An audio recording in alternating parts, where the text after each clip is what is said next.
ഞാനിന്നിവിടെ വന്നിരിക്കുന്നത് ഒരു ബീഫ് മന്തിയുടെ റെസിപ്പിയുമായിട്ടാണ്. വളരെ എളുപ്പത്തിൽ ഉണ്ടാക്കിയെടുക്കാൻ പറ്റുന്ന ഒരു ബീഫ് മന്തിയുടെ റെസിപ്പിയാണ്. ഏതൊരു വീട്ടമ്മമാർക്കും പെട്ടെന്ന് ഉണ്ടാക്കിയെടുക്കാൻ പറ്റുന്ന, അധികം ഇൻഗ്രീഡിയൻസ് ഒന്നും ആവശ്യമില്ല.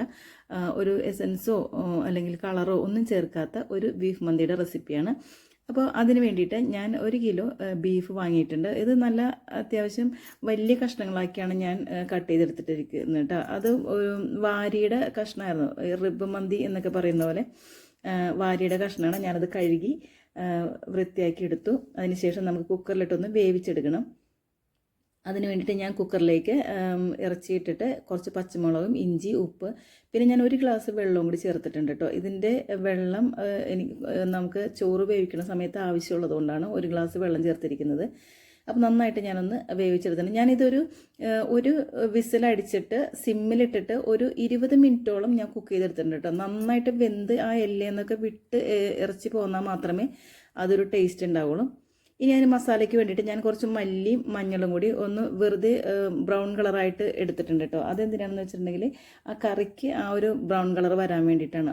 ഞാൻ ഹോട്ടലിൽ നിന്നൊക്കെ ഇങ്ങനെ റിബ് മന്തി കഴിച്ചിട്ടുള്ളപ്പോൾ ഈ ഒരു കളറിലായിരുന്നു ഇറച്ചി ഉണ്ടായിരുന്നത്. അപ്പോൾ അതുകൊണ്ടാണ് ഞാൻ അങ്ങനെ ബ്രൗൺ കളറാക്കി എടുത്തിരിക്കുന്നത്. ഇനി നമുക്ക് അത് ഗ്രേവി ഉണ്ടാക്കാൻ വേണ്ടിയിട്ട് കുറച്ച് സവാള വെളിച്ചെണ്ണയിൽ വഴറ്റിയെടുത്തിട്ട് ഈ മസാലയും കൂടി ചേർത്ത്, പിന്നെ കുരുമുളക്, മഞ്ഞൾ പൊടി, മല്ലിപ്പൊടി ഒക്കെ ചേർത്തിട്ട് കുറച്ച് വെള്ളവും, അതിൻ്റെ ആ ഇറച്ചിയുടെ വെള്ളം കുറച്ച് ഗ്രേവിക്ക് മാത്രമായിട്ട് ചേർത്തു. പിന്നെ ആ ബീഫ് കഷ്ണങ്ങളെല്ലാം വെന്ത കഷ്ണങ്ങളൊക്കെ ഇതിൻ്റെ അകത്തേക്ക് ഇട്ടൊന്ന് ഇളക്കിയെടുക്കുന്നുണ്ട്. ബാക്കി വെള്ളം ഞാനത് മാറ്റി വെച്ചേക്കുവാണ്. അത് ചോറ് വേവിക്കുമ്പോൾ അതിലേക്ക് ഇട്ട് വേവിച്ചിട്ടുണ്ടെങ്കിൽ ആ ചോറിന് ഇറച്ചിയുടെ ആ ഒരു സ്വാദ് കിട്ടും.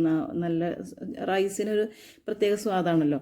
അപ്പോൾ അതിന് വേണ്ടിയിട്ട് പിന്നെ ഞാൻ കുറച്ച് മന്തി മസാലയും കൂടി ചേർത്തിട്ടുണ്ട് കേട്ടോ. മന്തി മസാല അതിന് ആ ഒരു വേറൊരു ഫ്ലേവറാണല്ലോ മന്തിയുടെ. അപ്പോൾ അതും കൂടി ചേർത്തിട്ടുണ്ട്. പിന്നെ ഞാനിവിടെ ഒരു 1.5 ഗ്ലാസ് അരിയാണ് ആദ്യം എടുത്ത് കഴുകിയത്. വീണ്ടും അത് കുറവായെന്ന് തോന്നിയപ്പോൾ ഞാൻ ഒരു ഗ്ലാസും കൂടി എടുത്തിട്ടുണ്ട്. അപ്പോൾ 2.5 ഗ്ലാസ് അരി ഞാൻ എടുത്തിട്ടുണ്ട് കേട്ടോ. ഇപ്പോൾ 2.5 ഗ്ലാസ് അരിക്ക് ഞാൻ 5 ഗ്ലാസ് വെള്ളമാണ് ചേർത്തേക്കണത്. അപ്പോൾ ആദ്യം കുറച്ച് വെളിച്ചെണ്ണ ഒഴിച്ചിട്ട് പട്ട, ഗ്രാമ്പു, ഏലക്ക, പിന്നെ കുറച്ച് മന്തി മസാലയും കൂടി ചേർത്തിട്ട് വഴറ്റിയെടുത്തിട്ട് അത് ബീഫിൻ്റെ സ്റ്റോക്ക് ഇട്ടിട്ടുണ്ട് കേട്ടോ. പിന്നെ ബാക്കി ഞാൻ വെള്ളവും കൂടി ചേർത്ത് വെച്ചിട്ട് അരിയുമിട്ട് ഒന്ന് വേവിച്ചെടുത്തിട്ടുണ്ട്. ഞാൻ ഇത് മീഡിയം ഫ്ലെയിമിലാണ് കേട്ടോ ഞാൻ വേവിച്ചെടുത്തേക്കണം. ഒരുപാട് ഹൈ ഫ്ലെയിമിലിട്ട് വെച്ചിട്ടുണ്ടെങ്കിൽ വെള്ളം പെട്ടെന്ന് പറ്റിപ്പോവും, ചോറ് വേവില്ല, അങ്ങനത്തെ ഒരു അവസ്ഥയാണ്. അപ്പം ഞാൻ മീഡിയം ഫ്ലെയിമിലിട്ട് ഞാൻ നന്നായിട്ടൊന്ന് എല്ലാം കുക്കാക്കി എടുത്തിട്ടുണ്ട്. പാകത്തിന് വെള്ളമായിരുന്നു കേട്ടോ, നല്ല പാകത്തിന് വെന്ത് കിട്ടിയിട്ടുണ്ട്. ഇത് സെല്ല റൈസ് എന്ന് പറഞ്ഞൊരു അരിയാട്ടോ. ഇത് നമ്മൾ കടയിൽ നിന്ന് വാങ്ങിക്കാൻ ചെന്നപ്പോൾ ഇങ്ങനെ മന്തിക്ക് വേണ്ടിയിട്ട് എന്ന് പറഞ്ഞപ്പോൾ അവർ എടുത്തു തന്ന അരിയാണിത്, സെല്ല റൈസ് എന്ന് പറഞ്ഞ അരി. ഇതൊരു നീളം കൂടി വണ്ണം തീരെ കുറഞ്ഞിട്ട് ഉള്ളൊരു അരിയാണിത്. ഇത് മന്തിക്ക് അങ്ങനത്തെ ആ അരിയാണ് ഉപയോഗിക്കുന്നതെന്നാണ് പറയുന്നത്. അപ്പോൾ ഇതെല്ലാം കൂടി ചേർത്ത് മിക്സാക്കി ഞാൻ വെച്ചിട്ടുണ്ട്.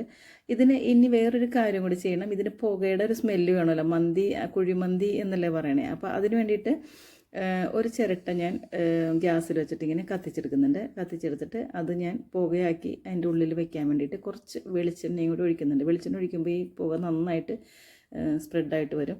എന്നിട്ട് ആ പുക പുറത്തേക്കൊന്നും കളയാതെ ഞാനതൊന്ന് നന്നായിട്ട് മൂടി വെച്ചിട്ടുണ്ട് കേട്ടോ. അപ്പോൾ ആ ഒരു പുകയുടെ സ്മെല്ലും പിന്നെ ആ മന്തി മസാലയുടെ ആ ഒരു ഫ്ലേവറും പിന്നെ ഈ ഇറച്ചിയുടെ രുചി എല്ലാം കൂടി വരുമ്പോൾ ആ മന്തിയുടെ കറക്റ്റ് നമ്മൾ കടയിൽ കഴിക്കുന്ന പോലെ തന്നെയുള്ള ആ ഒരു ടേസ്റ്റ് ഉണ്ടായിരുന്നു കേട്ടോ. നല്ല രുചി ഉണ്ടായിരുന്നു ഈ മന്തിക്ക്. അപ്പം നിങ്ങൾക്ക് വീട്ടമ്മമാർക്ക് ആർക്ക് വേണമെങ്കിലും എളുപ്പത്തിൽ ഉണ്ടാക്കിയെടുക്കാൻ പറ്റും. പെട്ടെന്ന് കുറച്ച് ബീഫും ഈ റൈസും ഉണ്ടെങ്കിൽ വേഗം, പിന്നെ മന്തി മസാലയും കൂടി വേണം കേട്ടോ. അതാണ് അതിൻ്റെ ഒരു ഫ്ലേവർ തരുന്നത്. അപ്പോൾ പെട്ടെന്ന് ഉണ്ടാക്കിയെടുക്കാൻ പറ്റുന്ന ഒരു വിഭവമാണ്. അപ്പോൾ ഞാൻ ഉണ്ടാക്കിയപ്പോൾ നിങ്ങളായിട്ടും കൂടി ഒന്ന് ഷെയർ ചെയ്തെന്ന് മാത്രം. അപ്പോൾ എല്ലാവരും ഇതൊന്ന് ഉണ്ടാക്കി നോക്കണം. എന്നിട്ട് ഇതിൻ്റെ ഫീഡ്ബാക്കൊക്കെ ഒന്ന് അറിയിച്ചേക്കണേ. വീഡിയോ ഇഷ്ടപ്പെട്ടാൽ നിങ്ങളെല്ലാവരും ഒന്ന് ലൈക്ക് ചെയ്യണം, കമൻറ്റ് ചെയ്യണം, ഷെയർ ചെയ്യണം. ഇനിയും സബ്സ്ക്രൈബ് ചെയ്താത്തവരുണ്ടെങ്കിൽ ഒന്ന് സബ്സ്ക്രൈബ് ചെയ്തേക്കണേ. അപ്പോൾ താങ്ക്സ് ഫോർ വാച്ചിങ്. ബൈ.